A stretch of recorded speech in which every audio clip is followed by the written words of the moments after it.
Hello and welcome to Digital Construction Conversations, brought to you by MBS. I'm your host, Paul Swaddle, and every episode I'll be talking to interesting people connected to the digital construction industry. So I'm really pleased today to be joined by Jon Arnott, Director of Digital Practice at Broadway Malyan. Broadway Malyan are an award-winning global architecture, urbanism and design practice. Started as a design practice in the UK many years ago, but are now working at that city building, district making scale globally, with offices in Lisbon, Madrid, Shanghai and Singapore and across the world. They're employee owned, giving them a culture of creativity and a shared purpose, designing places with strong identities. Jon is an architect with great experience in architecture and design practice, and over the last decade has developed into information management and BIM process, change management and operational improvement.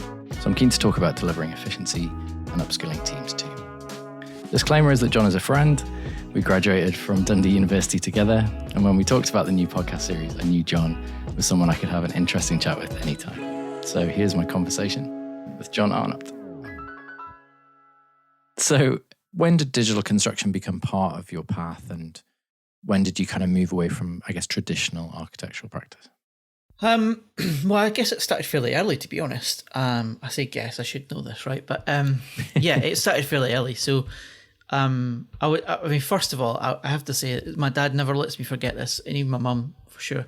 They always talk about when I was literally a baby, I was obsessed with technology. Like, I broke my dad's most expensive stereo you've ever seen in your life. He still has it, but one of the buttons is broken because apparently as a child, like a toddler or whatever, I kept pressing the button and I broke it because I pressed it so many times it gave up the ghost eventually. So, I mean, technology, I suppose, in some way, shape or form is always kind of something that's fascinated me, I think, as far as back as, well, obviously as I can remember, and certainly my mum and dad can as well. But in terms of the actual journey to get to this point, from sort of being a grown-up, as it were, is, when we left university, the first job I landed in, which was a very small practice in Dundee, Galderite and Partners, they had technology, they had CAD, they had computers, they had SketchUp, that kind of thing. But within probably the first year of being there, so I think I started in 2006, and in that first year, it was very quick out the box where we were approached by one of our long-standing clients, NHS Tayside, to deliver one of their projects in a Revit environment. And none of us really knew what we were doing at the time. Even the client didn't really know what they were asking for. They just heard about this wonderful technology, and they'd asked if we could use it or whatever. So that was kind of the starting point. The client come along and saying, "Can you use this technology?" And we said yes. So it was really my job to, partly because I'd always shown interest in the technology in the office, right? I was kind of unofficially the IT manager, I guess. So, because I'd shown that interest there, they were like, well, you're kind of the natural fit to kind of pick up this software, work out how it works, and then teach the rest of us how to do it. So that was where it started. That was kind of like baptism of fire, I suppose. And then it was a bit of a start-stop thing, I have to say, in terms of, obviously I tried to use it, and then you get to that natural point where your experience or your knowledge just isn't there, right? You just don't know what you're doing because it's so new, and you don't know anybody else at that time, because as far as I'm aware, we were one of the first in Scotland to kind of use the technology. So There weren't many people around you could ask to help you out. So everything that you were working on, you kind of either had to ask like a company who trained you, and we were lucky because we had the training from the reseller. But obviously they were based sort of, well, they weren't, the reseller that delivered it had a Scottish office, but they had a sort of a London contingent as well. So obviously their London team really knew this stuff, because obviously down this neck of the woods, people had been using it for a while. So so they were kind of, they were kind of our kind of knowledge centre, I suppose, if you want to use that term. But obviously it got to a point where I was like, don't know what I'm doing, and we've got deadlines, we need to get this out. So you dip back into CAD and all the rest of it, and actually for a period of time, it was almost a full year in truth before I picked it up again, and it was at that point, obviously, that both myself and the business said, listen, we've invested in this, we really could do something with this, because we saw some benefit before. We just got to that point where you didn't know what you were doing.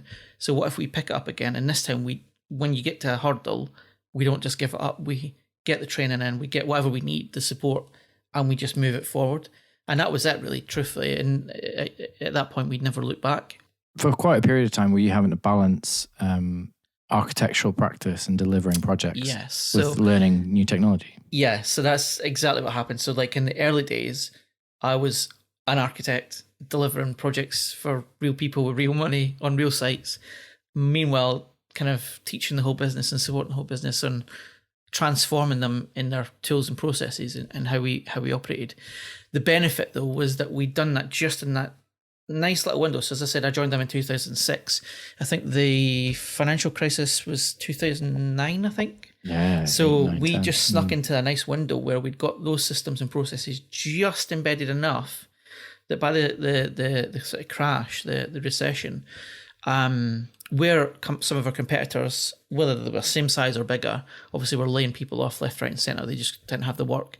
Whereas we didn't. We actually took people on in that time, and it was all down to the fact that we'd got to that point where we had systems, processes, and technology that we could operate in an efficient way that allowed us to do the same work for less money. So we didn't need to kind of worry too much about, having too much work coming in. I mean, we also had to have work coming in the door, obviously, but like we didn't have to go searching for lots of new work. We just need to kind of do what we had as efficiently as possible to keep the profit margins high enough to keep the business running. After 7.5 years of being in that original place and doing all that work, it just came to a crunch point, to be honest. I just went, what do I want to do? Because I can't keep doing architecture and the digital stuff, because the two things, while they're compatible, and obviously being an architect was really useful because I knew what I needed to deliver, and so therefore I knew what I needed to get out of the technology. But I just couldn't do it anymore. Like, it was just too much for one person to try and do everything. So I had to make a decision. What am I going to focus on? And the decision was the digital side. Do you miss design practice? Do you miss architectural drawing? I don't know. It's a difficult one to answer. I think I probably do a little bit. And I guess the best way to describe this is I have just designed a refurb for my own house at the moment. Oh, it's the classic. You're designing your own house. Yeah, that's right. The architect's dream. Yeah. So, and I'm loving that. Yeah, I'm loving doing that work. So, I suppose I probably miss doing design work, but I don't know that I miss doing it in a commercial practice sense. It's interesting. If that makes sense. I would say that's probably a truthful answer if I said it that way, because I do miss design, but not necessarily for other clients. So I guess related to that, you've maintained your chartered, architect qualification. You're an architect by background. Do you think a non-architect, or maybe more likely a non-engineer, a non-construction person, could do the type of role you do? Or do you think you need half of that construction knowledge and half of that technology knowledge? I'm sure there are people out there who could prove me wrong, but I genuinely think that you have much more advantage on your side, or there's more to it if you have a background in sort of architecture, engineering kind of thing. If you've worked on projects for real and you've delivered them for real clients, or even been part of that delivery, maybe if you worked in a larger practice and you've not necessarily been in control of the whole process, but you've been part of that, I do think that gives you a much better understanding of the technology and the processes and stuff, so that when you sit down with the people who you're about to help transform with these technologies or processes, then you understand their mindset right on the first day. And I think the other way around is they understand that you understand them, because one of the things that I've often come up against is the minute they think you're not one of them, they're less likely to want to listen to what you've got to say, because their immediate reaction is, you don't know what we do. You have no idea how we do what we do. So what would you know? How could you tell us to do this in a different way? That's kind of the reaction you usually get. So you immediately disarm them by basically saying, I am one of you. I am an architect. I have done what you do. So I know of one relatively famous individual in the digital construction world whose initial interview question for all new candidates was to provide the millimeter dimensions of a UK brick. And I remember saying to him, I would fail that instantly, because that's something I always had to look up. So I'm not sure it does indicate the amount of architectural knowledge. No, I think the only thing I would say truthfully is I don't think it really matters if you have specific design knowledge or whatever. I just think it does help. It just helps you kind of understand how people think and what they're going to be looking for out of the technology. But it doesn't hinder you. As I've said, we've got someone in the team that doesn't really know a huge amount, and it doesn't hold them back. So that's great. That's good. And when you are traveling around and, you know, traveling for work and things, how different has it been having this kind of work-life balance now? Yeah, so I suppose I think a lot of the questions today are going to be good ones, but this is one of those questions that's really interesting because previous, obviously, to the pandemic and stuff, my work-life balance, I've always tried to do the best I can in terms of balance the two things out. I think if I was to look at myself, I don't know, 10 years ago or whatever, 15 years ago, like I couldn't say that was true. My work-life balance was pretty shocking. So, in the last 7 or so, 7 or 8 years, I've definitely worked harder, I would say, at trying to have that work-life balance. I think work-life balance generally is much, much better these days, certainly because of the pandemic, but even before that, I think it was, something I really worked hard at making sort of an improvements one, let's say. And has the technology and everybody being, you know, working mostly online made it sort of easier to support teams that are working digitally, or do you think that there is still benefit in being able to deliver stuff face to face? I think, again, it's a great question, just for obvious reasons. You know, not everybody, again, if you think pre-pandemic, were people really happy to use digital technology, particularly for training sessions and those kind of things. And you would have to say, hand on heart, there were a lot of people out there who sort of would dismiss a digital interaction like this, you know, the video camera, the voice, and so on, because they just felt that there wasn't the ability to, properly engage with someone on a one-on-one level in real life kind of thing. Definitely. But I would say that obviously we've all been forced into it because there's no option than to do this, right? There's been a few lulls in the sort of lockdowns and stuff, but generally speaking, for most people, wherever you are in the world, I think for the majority of people, it's been very virtual for at least 12 months, if not slightly less or slightly longer, depending on where you've been in the world.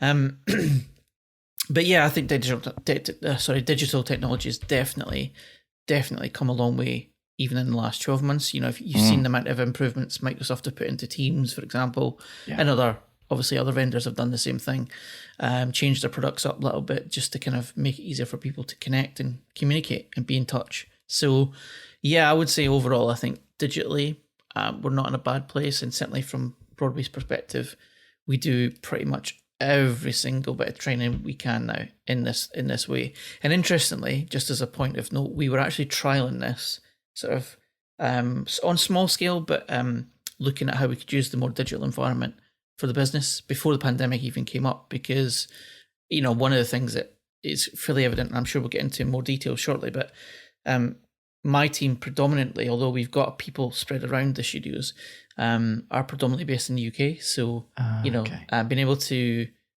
be available to people in other places is not always that easy. So this kind of gives us that flexibility. So when I was thinking about the podcast and thinking about putting ideas for questions together, I thought about a question that I could ask everybody. And one thing I'm always interested in is how people describe what they do for a living. Okay. And so I think the question is sort of, say you met somebody who's not from the industry, who's not perhaps from digital technologies or not from the construction industry, or say you had to go and do a talk at a high school. How do you describe what you do? God, I love this question. It's one I've been working on for literally years.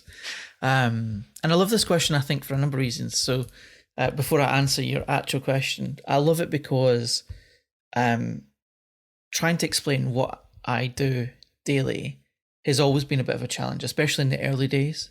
Because, even when we talked about BIM, 15 years ago or whatever it was, even just talking about that as a thing, people would go, so what is that? So, it's taken me a long time, I think, to sort of I guess, come to a point where I'm comfortable about what it is that I do, like what's the value that I'm bringing to these businesses, and trying to explain that in a way that it doesn't matter whether you're in the industry or out with it, that you can kind of get to grips with kind of what it is that you do. So how do you answer? Yeah. So now, I guess, to answer your question,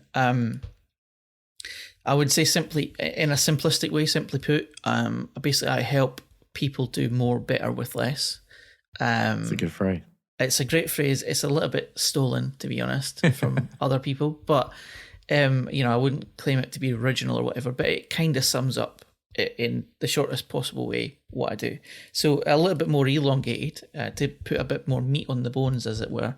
Basically, my job essentially is to basically work with the management of a business, and look at how we can make said business much more efficient and effective in how they deliver their services or products to their clients. So it's a bit of change management. It involves a bit of management consultancy, and it involves a few other bits that go around that most people would be quite, I think, familiar with from other industries. And do you deliberately, I guess, steer away from terms like BIM and even digital construction when you're describing that to people who aren't from the industry, or do you try to explain those terms in simple ways? Yeah, I wouldn't necessarily shy away from explaining those, and I certainly would start talking about them, I think, at the relevant level. So that is kind of almost like the finding your way into anything really, right? So if you know nothing about something, you want to start at a very high level and then start building detail or layers within that as you progress down into the various topics or the acronyms or whatever it is. So yeah, I definitely don't shy away from talking about the BIM stuff. And especially if it's somebody who's maybe a layperson, somebody out with the industry, I'll definitely explain what that is to them. But I don't necessarily start with that, because it's just, as soon as you say it, people look at you like you've got three eyes or something, And do you like the term digital construction, or do you prefer BIM or other terms like VDC or whatever other acronyms get used? Yeah, I think for me, I'd prefer to stick to something like digital construction, or one that I created a while ago, which I think others have nicked subsequently. But I'm not proclaiming it was mine originally. I don't think it was original, but what I definitely have. I didn't hear many people talk about it, but everyone used to talk about BIM, obviously building information management, whatever. But I always called it business information management, because for me it was about. Bear in mind, I was thinking about, in my own mindset, I was focused on making the business that I was within the best it can be, and whatever information that we create, whether that's a piece of, whether it's a drawing, a sketch, a report, whatever it is, the piece, that information has to get to someone, whether it's a contractor, a client, whoever, and tell them something about the building or the object that they're trying to construct. So so I used to try and describe it in that sense. But yeah, I suppose more recently for me, digital construction, I think, is probably the best kind of catch-all phrase or term. Yeah, I guess one of the things that I'm aware of is the power of that term maybe kind of losing its way, because there are so many competing similar type terms, digital twins, digital construction, and maybe the term BIM appears to mean a very specific kind of set of processes. So I don't know how you feel about that in terms of, certainly when I talk to people who have the term BIM manager or the job title, information manager, when you talk about that kind of term BIM, people can be quite protective of it maybe. Yeah, I would agree with that. And I think that's probably part of the reason why I tried to shy away from it a little bit. It's not my job title, and it's not something I'd start with on the very first 5 seconds of talking to someone, because BIM, VDC, digital construction, whatever it is, all the terms that are out there, as you've said, I think they're all well used, to the point where I think they're almost overused, and to the point where people are just going, do you know what? I'm not really sure what you're talking about. Yeah. Are you talking about a process? Are you talking about a piece of technology? Are you talking about an outcome? What is it that you're actually discussing here? How does your team fit into the wider network of offices at Broadway Malyan and the work that they do? So we're a group service first of all. So I head up a group called Digital Practice. That's what we've called ourselves. To be honest with you, I couldn't think of a better term at the time. And I didn't want to use the term BIM because for me, that just instantly made people think, especially within the business that were not so well versed in this stuff, that all we were there to do was talk about Revit all day long. And for me, that just, it sent the wrong signals and wrong messages about what our purpose and goal was. And yes, obviously, again, not to be shying away from it. Obviously, one of our major things to be in the business, to achieve and to improve is the Revit usage, because we understand that as one part of our many tools that we have at our disposal, it is one of those that's going to help us deliver designs in a more efficient way, right? The majority of the team are based in London, but that's just mainly because I'm based there myself, and then I've employed a few people in the team in that location. But we do have a colleague in Shanghai as well, and then beyond that core group, so there's 4 of us in total in the core group.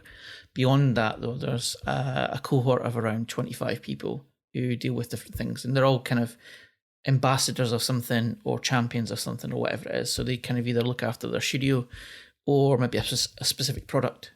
So we've got a lot of Adobe ambassadors as one of them. For example, we've got a couple of people sort of around the business that look after that stuff and train and support that piece. So, and then I would say the other part is obviously that it's not all about software, right? So there's very much a sort of 2 tracks, I think, in our group service. There's a sort of a software track, which is one aspect of it, obviously. And then there's like a process thing, which is all about the as I call it, the spoken hub effect, right? So I see digital practice very much as the hub of the digital world within Broadway Malyan, where we're connecting not just to the teams, obviously, that are delivering projects, but we're connecting with IT, marketing, the bid team, legal, finance, everybody in some way, shape or form. Because whether or not we're maybe bidding for a new project, obviously we're getting involved in that in terms of looking at questions that are asked of us. Can we do this or that, the next thing? We get involved with contract discussions with directors because they're looking at the legal side of things. We're being asked to deliver X, Y, and Z. Can we do that or not? And if we can, should we be doing that? Those kind of things. Is it appropriate for these projects? So there's a lot of aspects here out with the technology that we get involved in. That's kind of, again, thinking back to the title, not just of the group service, but then the each individual role that everybody plays is I think really important. And that's, again, we talked about it earlier, but just to get away from this BIM thing, because I think BIM is only one part of the jigsaw really that makes up what we do. You've mentioned that there's sort of a training function to what you do as well, and that a lot of it is about upskilling. So what kind of proportion of your time is spent doing that kind of work? Training is obviously it's a vital part of any business, I think, and certainly is in BM. But in terms of the amount of time we spend doing training in a year, I think we dedicate something like it's about 150 hours, something like that, every year across the business. And that's just sort of dedicated in terms of days or weeks or hours or whatever it is that we set aside. So for example, we have what we call digital days for each studio. Every studio has 1 day per month dedicated to them, where they have literally a digital practice person who sits with that team, and they'll do nothing else. They don't do anything for anyone else. They'll either train them, support them, take questions live, whatever it is, but just help resolve issues on that day. Be there as a bit of a floating resource kind of thing. Yeah, exactly. And that's only one aspect of it. So those are like the dedicated days. So if you look at one studio has 12 of those in the year, and we've obviously got 16 studios, so you can kind of do the maths on that one. Yeah. But and that's just, like I say, that's just things that we've said, these are fixed in time. That's what we do without any questions. And then beyond that, on top of that aspect is the ad hoc training, right? So we typically operate on a sort of a just-in-time model. So we don't I mean, we do sessions obviously sort of ahead of time. So like, we'll just do kind of, I don't know, a lunchtime seminar or whatever on how to create a family object or whatever it is. But generally speaking, we work on a just-in-time method. So we basically have the directors of each of the studios saying, we've got a new project starting on such and such a day. Can you train this team of 5 or whatever it is, team of 3, on this project? And so we basically sit down and we take a day to 2 days, depending on the project size and complexity, and we'll spend the time going through the relevant topics and stuff with that team. See. So yeah, rather than it being when those, say, software updates, are applied, or there's a new version out or whatever, and trying to train everybody at the same time, it's much more related to the projects that they're working on. Yeah, mainly because we find, and I've certainly found it in my experience over the last 14, 15 years of doing this stuff, that you have to be very careful. There's a very fine balance between training someone about sort of new features in a product and then training them how to use a product or a software on a project, especially if they've never done it before, which, Broadway Malyan, certainly 4 or 5 years ago when I joined, there was very little usage of that kind of product around. So, when you teach someone something new, I think we've all heard it before, but you forget about 90% of what you've learned within 24 hours if you don't use it straight away. So, and there's plenty evidence out there through various university studies and stuff that show that kind of confirm that that's true. Yeah. And that obviously just gets worse over time. So if we train 6 months in advance of any need, it's just kind of pointless, to be honest. We just find we've wasted our time and everybody else's time. So it's quite project specific. So do you tend to think about the type of tools that are going to be most suitable for a project? Do you influence those kind of decisions, or do they tend to be quite design led? And you're kind of requested for providing those tools? It will obviously depend on the project and the client and all their requirements and so on. But again, we're usually, for the most part, brought in early enough to make those decisions or have those discussions at least with the relevant people. So whether that's the directors within the business that are sort of doing the face-to-face client stuff, or indeed the clients themselves, which we've done on a number of occasions that I can think of, where we've brought the client into the studios. This is obviously pre-pandemic, and I sat them down in a room and said, talk to us, tell us what you want to achieve, and we'll talk to you about what we think is the right thing for us to do for you. Because actually, what we found, and again, I'm sure we're not unique in this at all, but we've definitely found where we've had clients who have sort of demanded the world essentially, but they've not really understood what they're actually asking for. They've just heard this amazing stuff that can be done, but not understood really what their requirements or needs are. So yeah, we usually step in at that point and sort of help shape a lot of that, which then obviously goes into shaping what technologies we use or processes or that kind of thing. So, and when you think about the kind of drivers for digital practice, you mentioned that perhaps within the company there's been quite an acceleration of some of those digital tools and processes. Can you describe, I guess, some of the drivers that have led to that? So clearly there's things you've talked about, design efficiency, standardizing process, those kind of things. But what are the core justifications for digital transformation? I think it's fairly obvious to most people, especially in the AEC sector, that it's a very competitive marketplace, right? There's a lot of architects in the industry. Generally speaking, there is a lot of competition out there. And so one of the things I always say that this is, these digital transformation programs is about is allowing us to get ahead of the competition and be able to either offer a service or indeed just, whether it's a new service or whether it's offering a service in a different way than somebody else. That's obviously a thing you might make a judgment on, but fundamentally it's about whatever service that we are offering, whether it's something that's current that we've always done or whether it's something that's new that we're just working on. It just kind of allows us to be a bit better than the competition, hopefully, that we can do things more efficiently and effectively. We reduce our risk, we can increase our quality, all the stuff that you would expect me to say, but that is honestly what it's about. Because if we're not doing that, then we're either behind the curve with our competitors, which obviously isn't great because the clients are going to say, well, you're not doing what this guy over here is doing, so why would we come to you? And two, if we can't be efficient and effective and reduce risk and increase quality and all those wonderful things, then our fees are going to be too high fundamentally, right? We're just going to not be able to compete in a competitive marketplace at the right fee level. And we all know that, for years in architecture, there's always been a bit of a race to the bottom in terms of fees.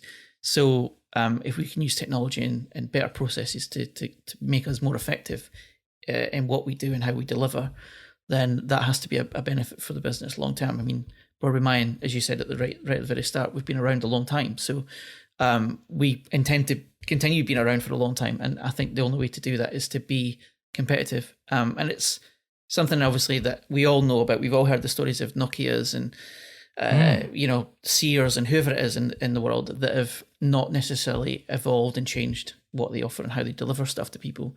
And, they've gone out of business. So we don't want to be that. That's not where we want to be, really.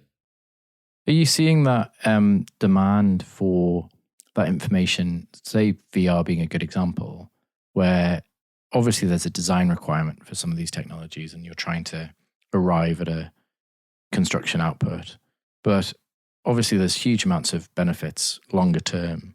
So are you beginning to explain that to clients in terms of, if you are prepared for us to develop this amount of information, you can actually use it for 10, 20 years in that building's life cycle?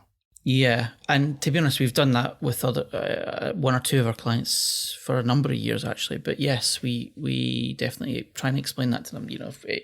Whether it's something that we do sort of, I don't know, day 10 on a project that's only really relevant to the design, or whether it's something that we do on day 110 that then lasts for 25 years after that allows them to make decisions at any point they wish to be making decisions. So one of our clients, Costco, who we've worked for, I think, the last 20-ish years. I'm not exactly sure when our first project was, but it's like 20, 25 years we've been working with them.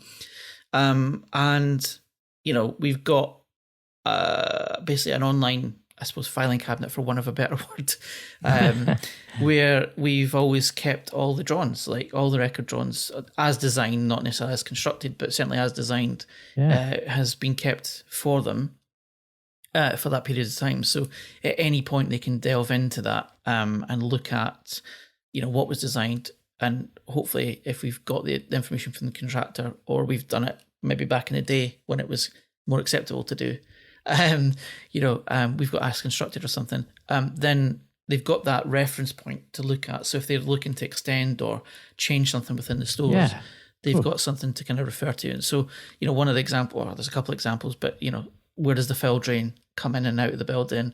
Where, what door handles are on that door, or what's the fire ratings, or whatever it is, that information's there for them. So, and, it's good for them because it's held digitally on an online system that they can access whenever. So even at their end, and at our end, obviously, if our designers have left that have designed that building, not a problem because the information's there. And likewise, if they're, I don't know, their asset managers or their director of construction or whoever it is might not be around.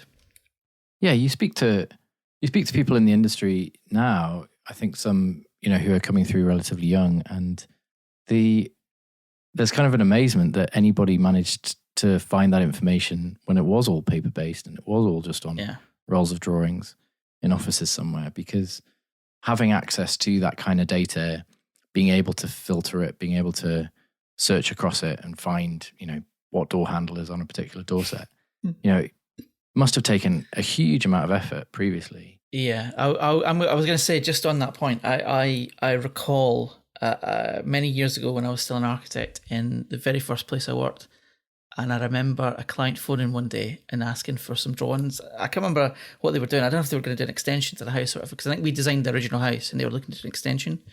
So they'd phoned and asked for the drawings, and that was back in the day when we didn't have it digitized. And the place I worked in was basically in a converted an old man's house. Oh, yeah. So in the attic, they'd converted the whole attic to basically their archive storage. And it wasn't properly spiders and stuff, but it was still pretty grotty. And I had to go up there because I was the part 2 or whatever. So they were like, you can go and do it, right? Young guy, you can go up and do it. So I had to go through all these cupboards and drawers and boxes and whatever to find this information, because it was just, it wasn't impossible because I found it in the end, but it was very difficult. Yeah. It took me hours to find the stuff I was looking for. And then, of course, back then there was this whole, well, if we've spent like I don't know, an hour, 5 hours, whatever it's been to find that information, we're going to charge the client however much money it is that your time is worth to do that, which kind of makes sense. But in truth, nobody should have had to spend 5 hours looking for that information. Absolutely. It's just ridiculous. Yeah, I wonder how much of the digital transformation journey has been generated off people who just found the old way so frustrating that they were prepared to put the effort into developing brand new ways of doing things. Yeah. I think it's, I never want to have to do a hand-drawn perspective again for the rest of my life, basically. Yeah. The project example you used there in terms of Costco was one that I was wondering whether we could chat about. And in particular, I guess, having a client that you are working with on a fairly regular basis, where hopefully they can see a development in the types of outputs that they're getting and the quality of the projects that they're getting because of these new implemented digital technologies. So do you think that's an obvious way of looking at the development of the digital practice that you've got, in that, is it a quality thing? Like, what are the advantages to a client in terms of, repeat working with the same organizations? Well, again, I think there's probably many advantages to sort of repeat work and that kind of thing. But I think probably the obvious ones, makes it make most sense. So things like, if we've already designed, let's say we've designed a Costco unit previously, and it was only, I don't know, maybe it was 6 months ago, but it could equally be 10 years ago. There's probably things that we've learned through the process of delivering that project that we either want to repeat or obviously don't want to repeat on the next one. So just that experience and that knowledge of making sure that the next project, whatever that looks like, is it's a learning experience, and we learn from it and make sure that the client gets a better end product. And that's not to say that the previous one was a rubbish end product. It's just that there's always going to be learnings that come from it, and then we apply those to the next one and the next one. So and those improvements can be quite incremental. They can be quite small in a way, but building up over time, that's going to show massive benefits. Yeah, exactly that. And so whether it's just improvements in terms of maybe it's the design aspect. So maybe where, I don't know, 10 years ago we might have we've put the till points in a certain location in the shop, and we've decided, actually, you know what, it doesn't make sense because the flow doesn't work in the shop or whatever it is. And obviously the client's seen that through the usage of the building as well. So it's kind of a mix between us and them kind of coming together onto the next project and saying, look, what happened last time we thought worked, but it doesn't really work. Can we change that up and stuff? And we can really look at a lot of that stuff. And I think that's, one of the major benefits, to be honest. Obviously, the other things are, we've got the drawings. So if they want to change that store, which we've got, again, many examples of, with that particular client, where we've got, what we class them as sites, and then within the sites we've got a series of projects that have happened over the years. Sure. And it's because we've already done the work previously, so we're just kind of starting from where we left off last time. But obviously with the listed building, that was very different in terms of obviously nobody had done that before. One of the things that came up quite quickly was within the listed building, we couldn't change in the structure, obviously, because the whole thing was listed. It wasn't just the facade or whatever. The whole thing was listed. So coming into a store in the main front door, there's typically a series of things that you're meant to see as a client or a customer. But in this store, we couldn't necessarily deliver that because there was structure in the way. So using the VR platforms that we had allowed us to kind of take that to the client early in the design stages and say, look, this is the building as it is today, and this is the design that we've laid out based on the knowledge and experience that we've got, but we've tweaked it based on the fact that we know these things can't happen or these things can happen.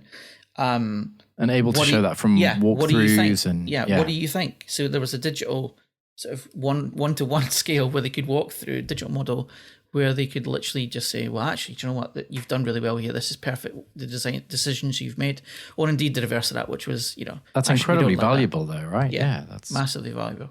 Yeah. And having that visualization, having that ability to do that.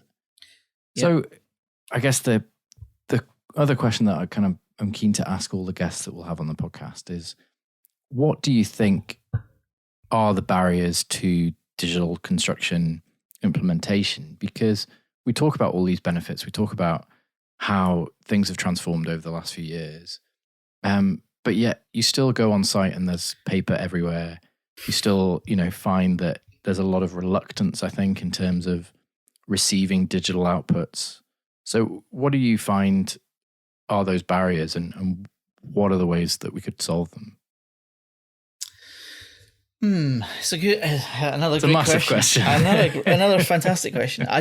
Oh God, I think I could probably write an essay on this, but to be honest, that's our book. There you go. That's our book. There we go. We could do a book. That's what we could do. I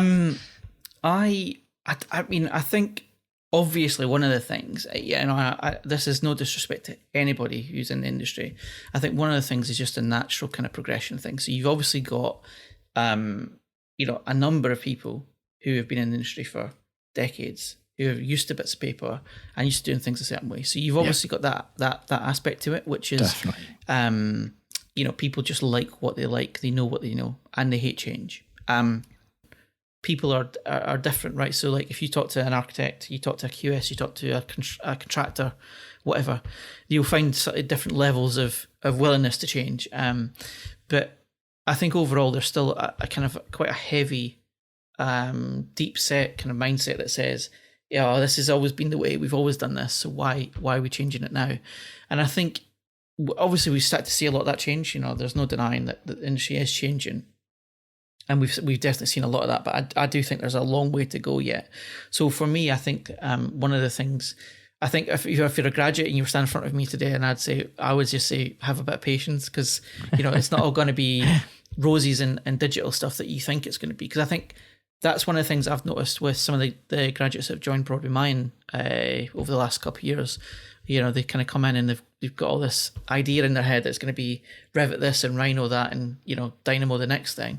And I'm like, yeah, I mean, it exists. Don't get me wrong. We do it, but it's not like a ingrained everyday sort of thing. Yeah, it's not going to be your everyday. No, it's not your everyday. It's because it's not yet, right? So because some of that technology is still very new to a lot of people.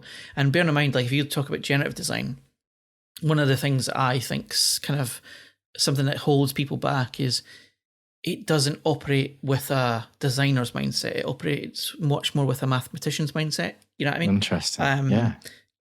If you think about, a designer is used to getting a pen and paper and sketching out the very thing that's in their head. So they graphically represent what they want on a piece of paper. And whether that's physically or digitally, right? They're physically drawing the thing that they want to see. But with a generative thing, if you're using Grasshopper Rhino or you're using Dynamo or something like that, you're thinking about what form you want to generate, but you've got to think about it from a sort of numbers and letters point of view, if that makes sense. Absolutely, so it's a very different way of thinking, and I think that in that sense, because of that, you're not going to see that be mainstream every day for quite some time yet, because for the majority of the industry, they're just not there. That's not what they're used to. Are you finding more clients or contractors or the supply chain are becoming more digitized just as a natural part of their business? Yeah, I think so. And I think especially some of the more mainstream contractors, without a doubt, because they're all in the same game as I discussed earlier on around architecture, which is we're big companies. We need to make as much profit as possible. And obviously everybody's been squeezed in terms of that, right? The costs have gone up and profits are coming down because, you need to kind of win the job or whatever. So anything that gives you some sort of advantage to claw back cost is obviously going to be a benefit. And I think, I've certainly seen it a lot. The major players are all in that sphere. They're all kind of working that way anyways.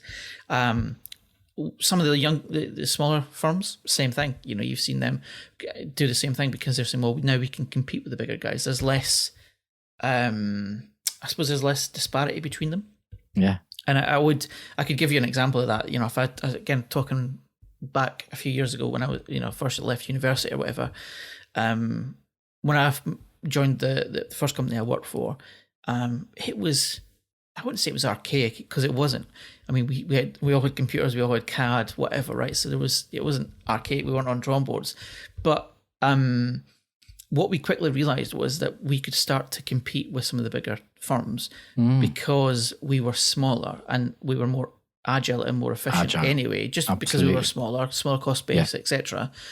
But what we realized was that if we had the same technology, which had become more affordable at that point, that some of these bigger guys traditionally would have bought because it was typically more expensive in the olden days, then it just meant that there was more of a competitive thing there, which is good and bad. You can look at this in different ways, right? You can see this as very brilliant for the industry as a whole because it's lots of competition, so therefore it drives prices down, and it also makes things more efficient, and people want to be better and better and better, quality is better, and so on. But equally, you have to balance that out with, I think, is what I said earlier, is this race to the bottom, which is it's all well and good having all this great technology, great processes, better quality and stuff. But if that overall drives down prices to the point where people just can't operate, they just can't deliver the work, right? Or they can't have the people on the project that's needed to be on that project. And I've seen it in a number of projects where I've worked over the last few years, where we maybe should have a team of, I don't know, 3 or 4, but actually we can only afford 1 or 2. And that's because you've just got to keep your cost base so low. So, what I would say is it's a very difficult one to kind of find an answer, but I think there's definitely got to be a fine balance there. With your experience of your international offices and the rate of adoption, what is the kind of understanding of BIM globally, that it's not just 3D CAD, that it's not just Revit and ArchiCAD and Vectorworks and so on? Are you seeing that same growth of the information technologies underpinning it all globally? Yeah, so this is I love this. This is a fantastic question. This is probably one of the things that it's fascinated me for the last few years, to be honest. And I'm glad you've asked about it, to be fair. The reason why I think this is fascinating is because if I think back in the UK, so back to, I don't know, 2006, 2007, something like that, when I first started picking up the Revit stuff, right? And this was obviously in my original company, looking at how we could work with one of our long-standing clients who was NHS Trust at the time. And they had come to us, as the client, they'd come to us and said, look, we want you to deliver this nuclear medicine department. There's 2 of them. There's one for Dundee and one for Perth. And we need you to develop those both up. And we've heard about this fantastic thing called Revit, so we want you to use that. Do you know what it is? Can you use it?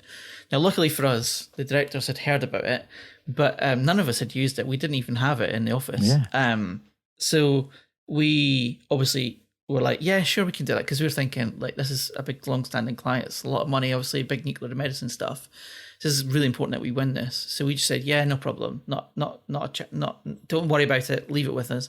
Obviously, we went and we got the stuff, trained, obviously, the team up, whatever, and started using it.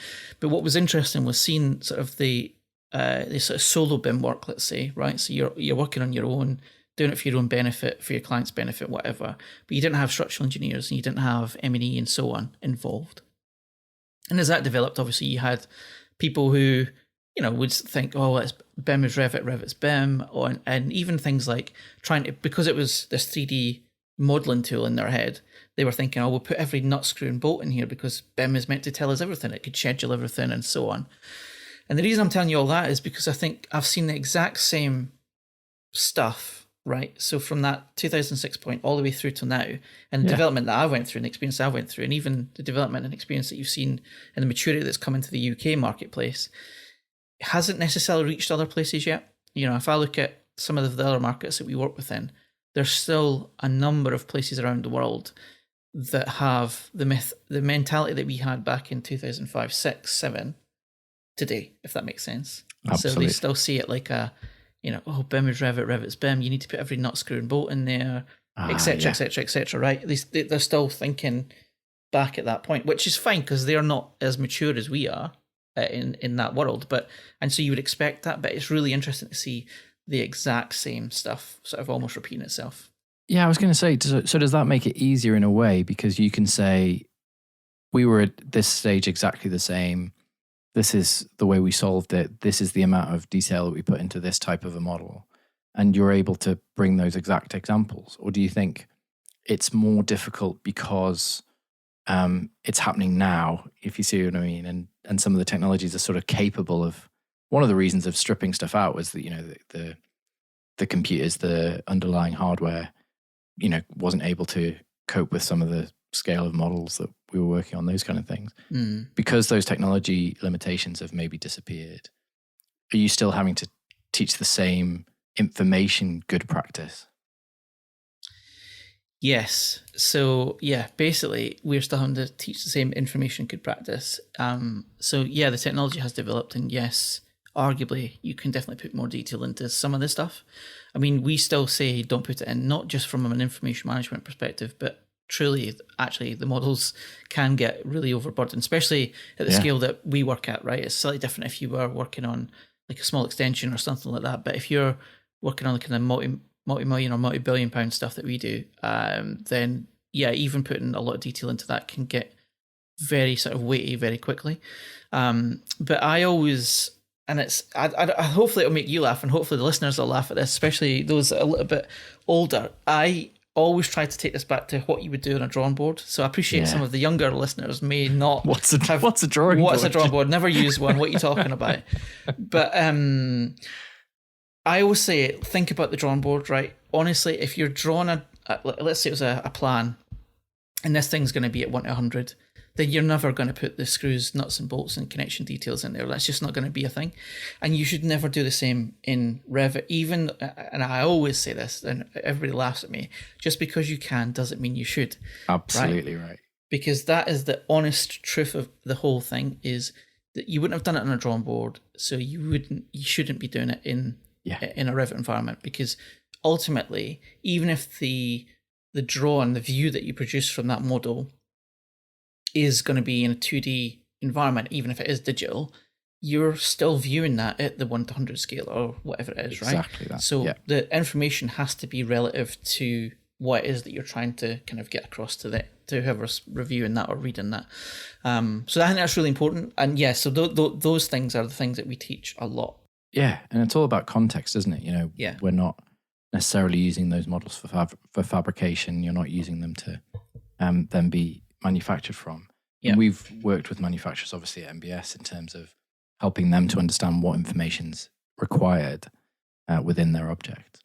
Well, just on that point, sorry, just before you go on, so just the same sort of thing. So I actually had, this would be a couple of years ago now, like I can't remember exactly how long ago, but a few years ago I'd been asked to do a talk for one of the Autodesk resellers who were hosting a manufacturing event, and it was very specific to that audience. It was their manufacturers who, they bought software from them or whatever to do their technical details or whatever. But they'd asked me to present from an architectural standpoint, because they were saying the manufacturers didn't necessarily understand what information was relevant to the architect and what was maybe more relevant to, say, somebody who would build the object and so on.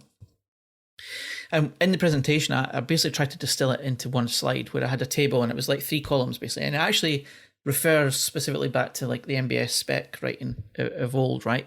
But I think it's still very relevant today, which is sort of outline spec. I can't remember what the middle one is. What's like performance level? Performance, yeah, and then like a sort of full spec, right? But what I took was an object. I think I took a toilet or something like that. I can't remember. It was a door or a toilet or something. And I put that on the table and I just basically said at the outline stage, it needs to be this thing. And all it really said was, it's the right size and the right shape or something like that. Yeah, and really simple. Really simple. Properties. And then the next stage and the next stage. And it was just the properties exactly that. And a little image. And it sounds crazy because everybody knows that, like, especially if you're looking at LED stuff, everybody goes, well, that's what the LED talks about. Yeah. But that's exactly it. It's understanding what's appropriate for that level of definition at that stage of the design. Absolutely. And it feels to me as if it's taken a decade almost of all of these various BIM processes and standards to get us there in terms of a kind of general understanding of information management. But so when you do, sorry, go on, John. So what's really crazy about that, if you think about it logically, is none of that's new, right? No. We've always done that. As That's architects or designers of anything, whether you're an architect, engineer, whatever, as a designer within the built environment, you have always worked on this methodology of, at this point in the project, I need to give this information to such and such person. When the BIM stuff came along and it started talking about levels of definition and so on, people thought it was this fancy new thing because it was obviously under the BIM banner, and they're like, oh my God, this is too complicated, I don't understand. But actually, all it was really doing was explaining what you've always done. Yeah, that's a really good way of putting it. And so in terms of the international offices, clearly a lot of those standards have now become part of the ISO 19650. There's a kind of move towards internationalization and standardization in digital construction generally. Are you seeing that being adopted across BM globally, or how does that work for you? I mean, if I was being completely honest, I would say it's not been adopted by anybody, but that's not true, obviously. I mean, yeah, we've got projects with clients that, they're saying that you have to deliver in this way, and, they're saying BIM level 2 or whatever. So that just kind of immediately forces your hand into using the ISO standard, which is fine, because to be honest, I personally think we should all be working to that standard.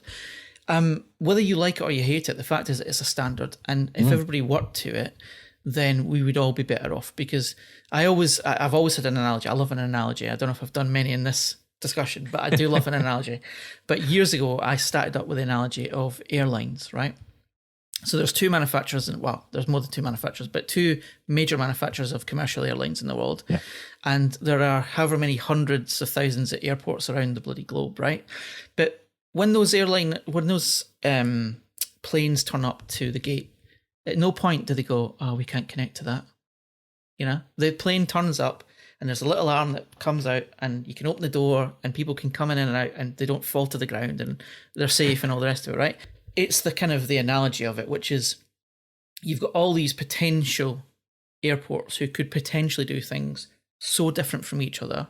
But they don't. They kind of operate to a similar standard, which means that any plane can turn up to any airport at any time and connect. So, and mobile phones is another good example of that. You've got however many mobile phone manufacturers in the world and however many cell carriers or whatever, right? But they all work on a similar standard, which means that if I send a text message to you, no matter what handset or which network you're on, you're going to be able to decode the message I've sent you and read that. Absolutely right. Yeah. So for me, that they're analogous to what we're talking about here, which is having that standard, whether it's the perfect standard, fair enough, it might not be, but it can be improved. But if we start on the same footing, then we've got half a chance of getting the thing built as efficiently and effectively as possible, and we can talk the same language, right? So exactly that, yeah. And I think just on the standardization part, one of the other things that I think BIM particularly, like if you talk to some of our designers within the studios that we've got, there's quite a number of them that will still say, no two buildings are the same. We never designed the same thing twice. Everything's unique. And I always say, I'm not suggesting for a minute that there isn't a unique aspect to the design because the site's slightly different every time or whatever, right? Or maybe the client requirement changes from site to site or whatever. So there will obviously be things that are different between the projects. However, we all build with the same building materials. So when you break this down into its component parts, a brick is a brick, a window is a window, a door is a door, right? Yeah, the size might be slightly different or whatever, but the fundamentals of the built element, the built environment are the same components every time. So if the built environment works that way, why wouldn't the design environment work the same way? That we have some standardized parts that we work with, and your design can still be as wonderful and as fantastic as it wants to be, but there's some components there that we worked with that are kind of off the shelf, as it were. Because there's no way even with the best design in the world, like, if you get a Frank Gehry or something like that, the fantastical designs they come up with, but what sits behind that design in terms of delivering that on site is the same screw sizes that everybody else uses on all their sites, right? Or absolutely, whatever. Yeah. So the idea that we're using the same components and that they can be standardized, but that actually it doesn't prevent you from creating a completely unique building or a completely unique place. I mean, everybody probably hates this one, but Lego's a perfect example of that, right? Yeah. They're all the same bits for everybody in the world, right? There's nothing unique about them, but the amazing designs that you've seen people come up with, can blow your mind sometimes. Yeah. And it's just thinking through how you use the medium of Lego to create the design that's in your head. And I think that's perfect. Kind of the point that I'm getting at, really, when it comes to this stuff. Absolutely. So one thing that I wanted to talk about was, I've known you for a long time now, and you always have this friendly, good-natured attitude. You always seem really optimistic. You've always got a smile on your face. Does that ever slip? No.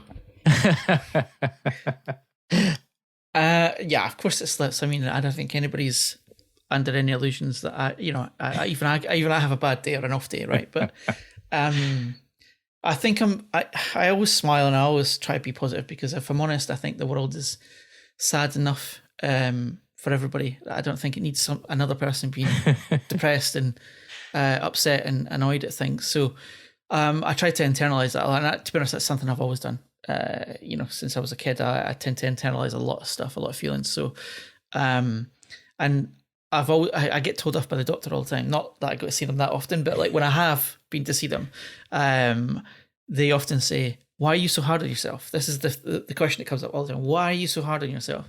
And if I'm honest, I don't know how to answer that. I don't know where it comes from, but I do internalize a lot, and that internalization that I do is the pressure that I put on myself. So all the pressure that's out there in the world. So, if I look at emails in the morning when I come to the office, there might be a ton of stuff that needs to be done.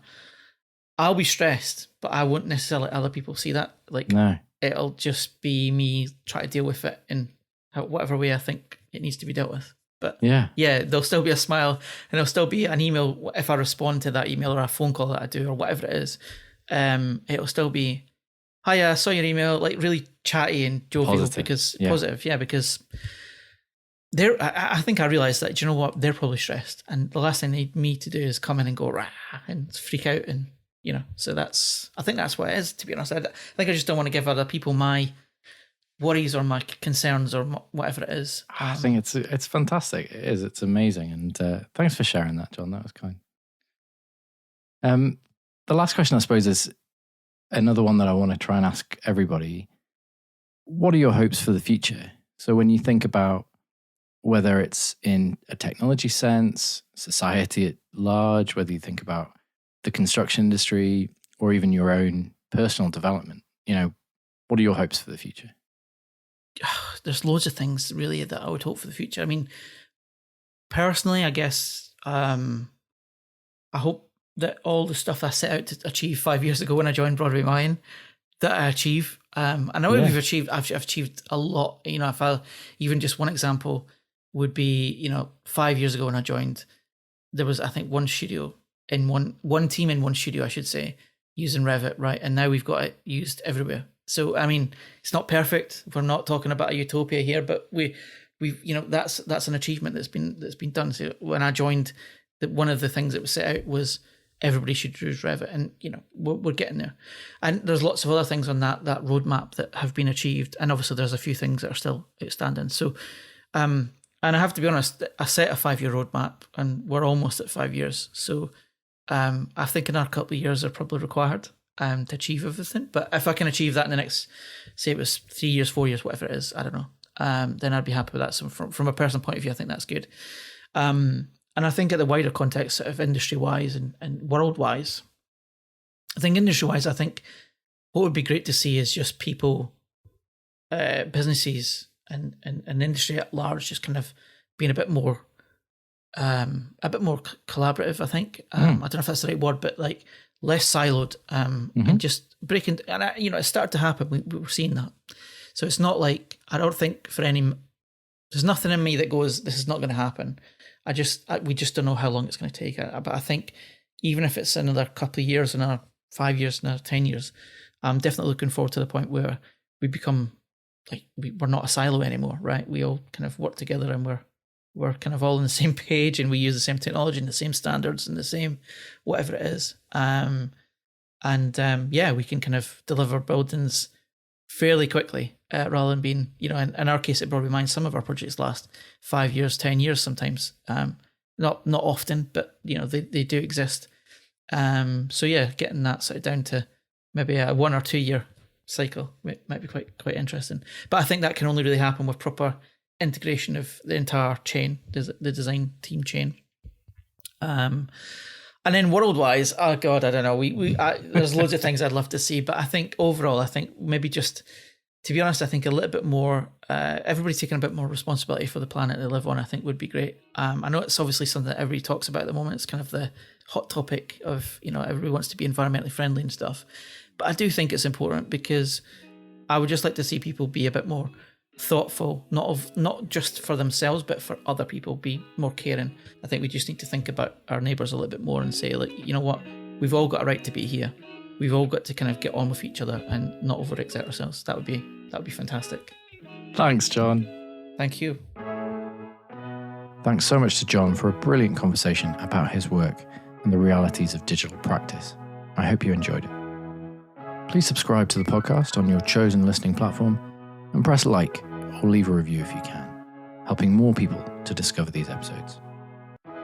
If you have any feedback or suggestions, or you think that you have a unique perspective on digital construction and that we could have an interesting conversation, please contact us at podcast@thembs.com.